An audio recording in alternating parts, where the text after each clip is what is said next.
My dear students, welcome to NIGC Home College. My name is Muhammad Hanif, lecturer of English, National Ideal Girls College. I hope you are all by the grace of Almighty Allah. Alhamdulillah, I am also fine. Dear students, today I am going to take the class on modifier. Already I have taken 2 classes on modifier, classification on modifiers, and at the same time pre-modifier. Today I will discuss about post-modifier. Okay, let us start. Look at the board.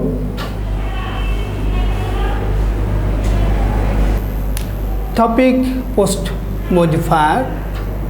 At first we know what is post-modifier and different kind of post-modifier. Post শব্দের অর্থ পরে, তাই যে modifier noun বা noun ফ্রেজের পরে বসে তাকে modify করে তাকে পোস্ট মডিফায়ার বলে। অর্থাৎ নাউন বা নাউন ফ্রেজের পরে বসে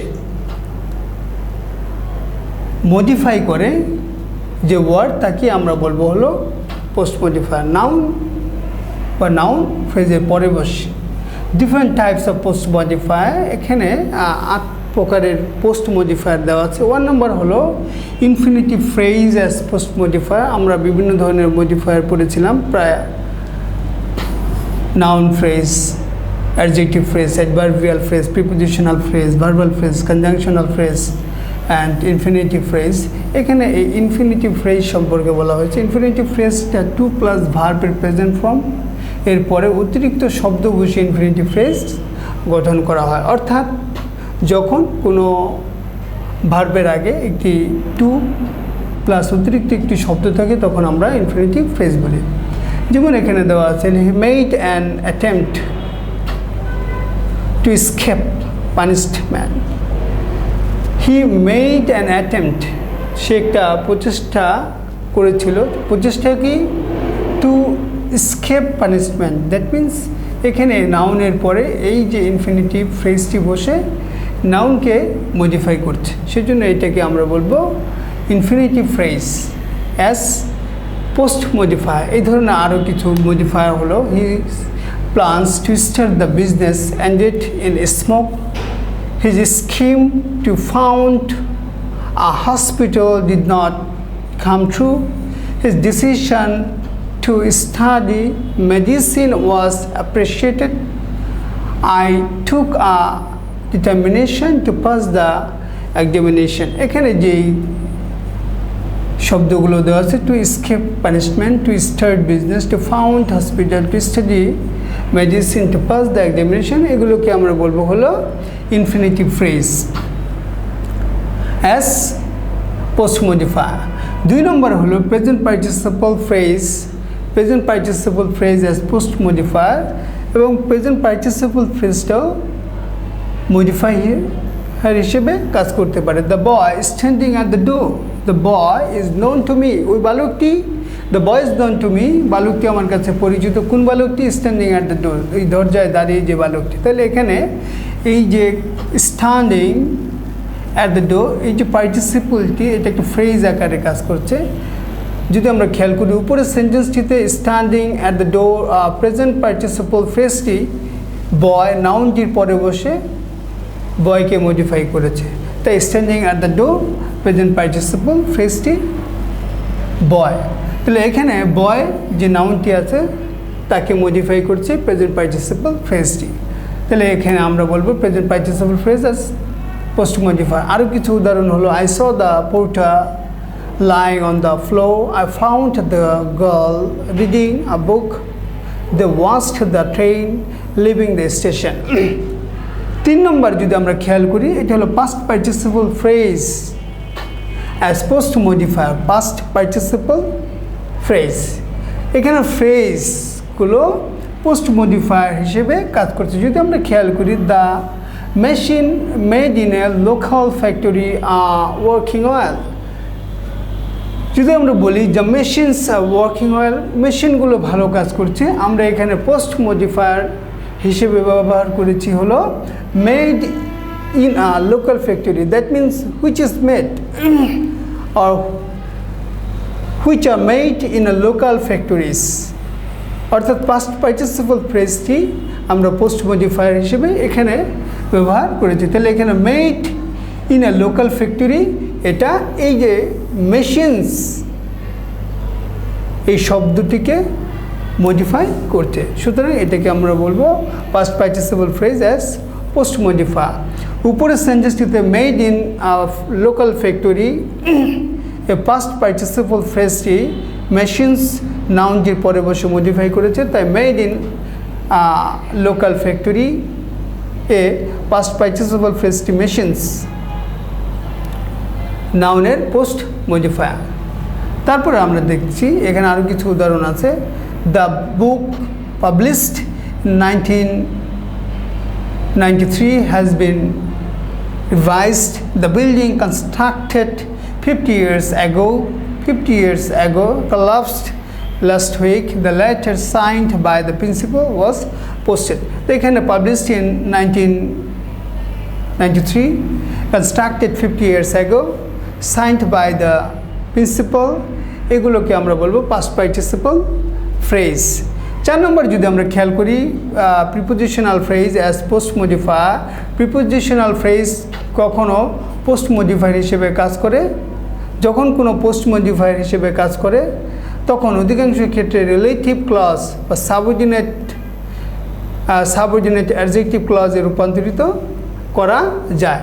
যদি আমরা খেয়াল করি the road to Khulna is spacious. That means the road that leads to Khulna is spacious. That means এখানে এটাকে আমরা বলবো prepositional phrase, prepositional phrase to Khulna. তাহলে এখানে উপরের সেন্টেন্সটিতে টু খুলনা এর প্রিপোজিশন ফ্রেজটি রোড নাউনটির পরে বসে তাকে মডিফাই করেছে। অর্থাৎ এখানে নাউনটির পরে বসে এখানে টু খুলনা শব্দটি এই রোডটাকে মডিফাই করেছে। এটার অর্থটা দাঁড়ায় যে the road that leads to Khulna is spacious, অর্থাৎ যে রোডটি খুলনার দিকে গিয়েছে এটা প্রশস্ত। তার মানে এখানে খুলনার দিকে রাস্তাটিকে বোঝাচ্ছে, সেজন্য রাস্তার থেকে এই টু খুলনা এই রোড দ্য রোডকে মডিফাই করেছে, সেজন্য এটাকে আমরা বলবো to prepositional phrase as post modifier. আমরা চলে যাব পরের সেন্টেন্সে। এখানে আরও কিছু এক্সাম্পল আছে। The boy in torn clothes is very poor. The fish on the pan is very fresh. The man on board ship was clever. যদি আমরা খেয়াল করি এখানে দ্য বয়টিকে মডিফাই করছেন torn cloth, ফিশকে মডিফাই করছে on the pan এবং দ্য ম্যানকে মডিফাই করছে on board the ship। তাহলে এখানে এই in torn on the pan and on board ship এগুলো আমরা prepositional phrase as post modifier হিসেবে ধরবো। তারপরে আসে অ্যাপোজিটিভ অ্যাজ পোস্ট মডিফায়ার।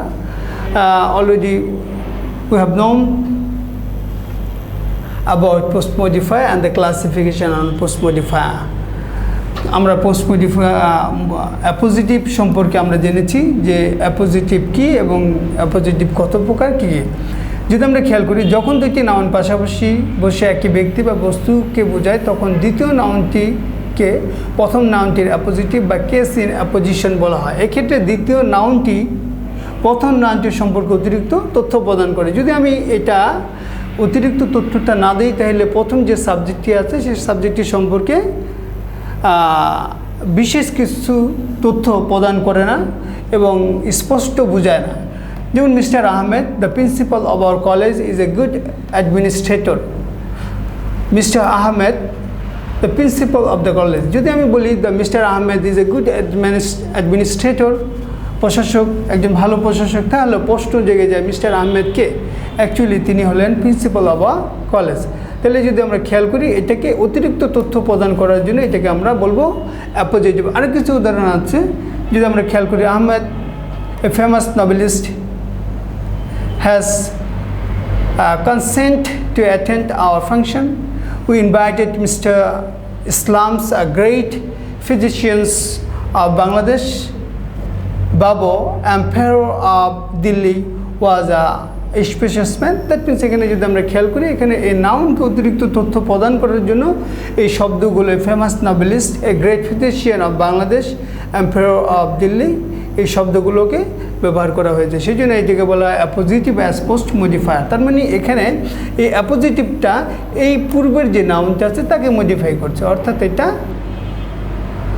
অ্যাপোজিটিভটার আগে নাউন বসে তারপরে সেটাকে মডিফাই করছে। 6 নম্বর adjective as post modifier. Adjective যে নাউনকে মডিফাই করে সাধারণত তার পূর্বে বসে, কিন্তু অনেক সময় তার নাউন এবং প্রনাউন সামটাইমস এভরিওয়ান, এনিওয়ান এর পরে বসে তাকে মডিফাই করে। যেমন all the members in the meeting against the proposal, এই সেন্টেন্সটি যদি আমি প্রেজেন্ট বাদেও ব্যবহার করি তাহলে সেন্টেন্সটি হয়ে যায় all the members in the meeting. তাহলে এখানে এই প্রেজেন্ট অ্যাডজেক্টিভটি এখানে বসে এটা অল দ্য মেম্বার্সকে মডিফাই করছে, সেজন্য আমরা এটাকে বলবো হলো অ্যাডজেক্টিভ অ্যাজ পোস্ট মডিফাই। এখানে অ্যাডজেক্টিভ এই প্রেজেন্টটি হলো অ্যাডজেক্টিভ অ্যাজ পোস্ট মডিফায়ার, তো এটা মেম্বার্সকে মডিফাই করছে। এই ধরনের আরও সেন্টেন্স হলো I don't find anything wrong in the papers, there is something abnormal in this behaviour. এখানে এনিথিং কে মডিফাই করছে রং এবং সামথিংকে abnormal. Relative clause as post modifier. Relative clause সর্বদা নাউনের পরে বসে উক্ত নাউনকে মডিফাই করে। যদি আমরা খেয়াল করি যেখানে আমরা আগে যে বিষয়গুলো পড়েছি অধিকাংশ পড়েছিল ফ্রেজ, কিন্তু এটা ক্লজ। আমরা জানি যে একটা ক্লজ একটা সাবজেক্ট, ক্লজের মধ্যে অবশ্যই সাবজেক্ট এবং ভার্ব থাকবে, এবং এখানে সাবজেক্টটি সাধারণত রিলেটিভ প্রনাউন দ্বারা যুক্ত থাকতে পারে। যেমন আমরা এখানে যদি সেন্টেন্সটি খেয়াল করি দ্য বয় ইজ পোর, বালকটি গরিব। আবার আমি মাঝখানে যে শব্দটি ব্যবহার করছি লস্ট হিজ পেন, তাহলে এখানে এটা ক্লজ, এটা একটা ক্লজ, তাহলে এটাকে আমরা বলবো relative clause as post modifier.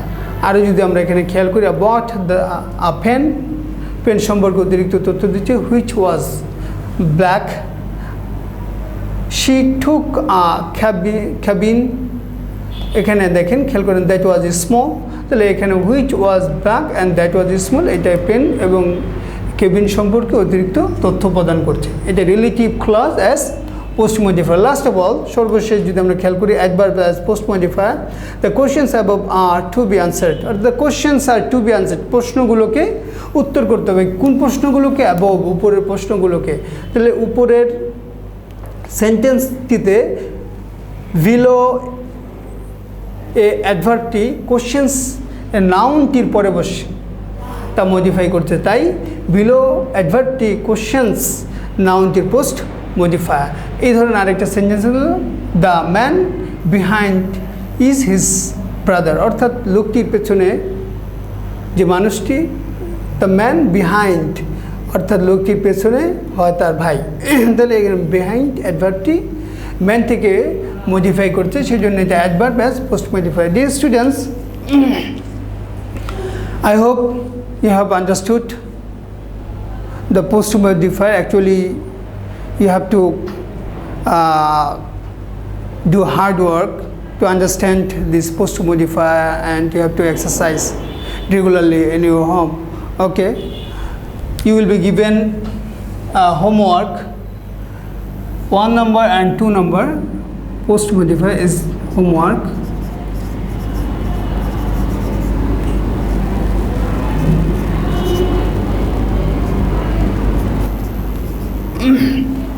One number and 2 number. Rules number 1 and 2. Your homework, and you have to complete. Then you should, and you have to submit in your college campus. So today I will finish here.